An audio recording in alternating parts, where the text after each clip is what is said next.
नमस्कार दोस्तों, शिव ज्ञान यूट्यूब चैनल में आप सभी का स्वागत है। दोस्तों, वीडियो अच्छी लगे तो लाइक कर देना, वीडियो को शेयर कर देना दोस्तों, और चैनल को सब्सक्राइब कर देना।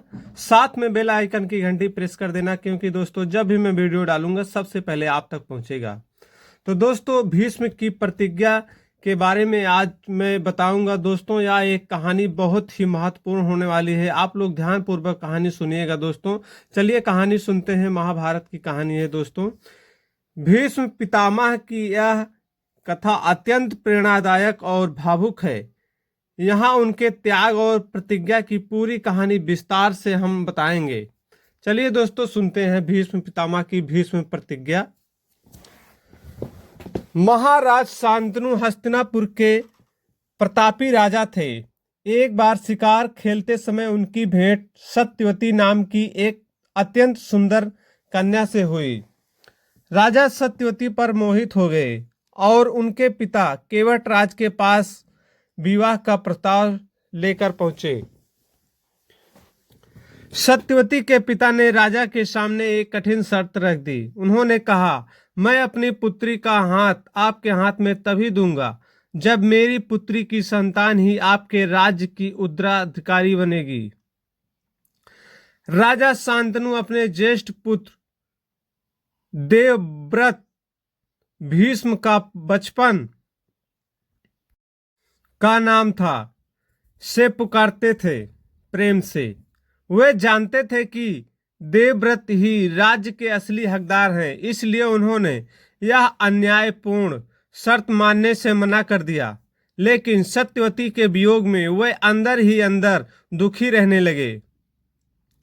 जब देवव्रत को अपने पिता की उदासी का असली कारण पता चला तो वे स्वयं केवटराज के पास गए। उन्होंने पिता की खुशी के लिए दो बड़ी घोषणाएं की। राज्य का त्याग किया। उन्होंने कहा कि वे हस्तिनापुर का सिंहासन नहीं संभालेंगे और सत्यवती के पुत्र को ही राजा स्वीकार करेंगे। भीष्म की भीष्म प्रतिज्ञा।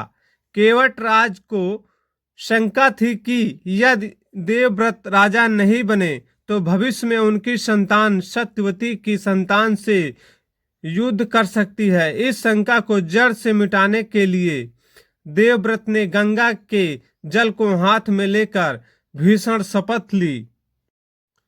मैं आजीवन अविवाहित रहूंगा और आजन्म ब्रह्मचर्य का पालन करूंगा। मेरी कोई संतान नहीं होगी, इसलिए भविष्य में उत्तराधिकार का कोई विवाद ही नहीं रहेगा।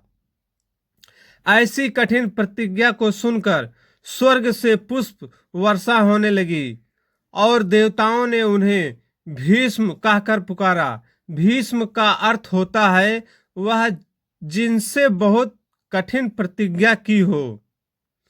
अपने पुत्र के इस महान त्याग को देखकर महाराज शांतनु भावुक हो गए। उन्होंने भीष्म को इच्छा मृत्यु का वरदान दिया, जिसका अर्थ था कि वे जब तक भीष्म स्वयं ना चाहे उनकी मृत्यु उन्हें छू नहीं सकती।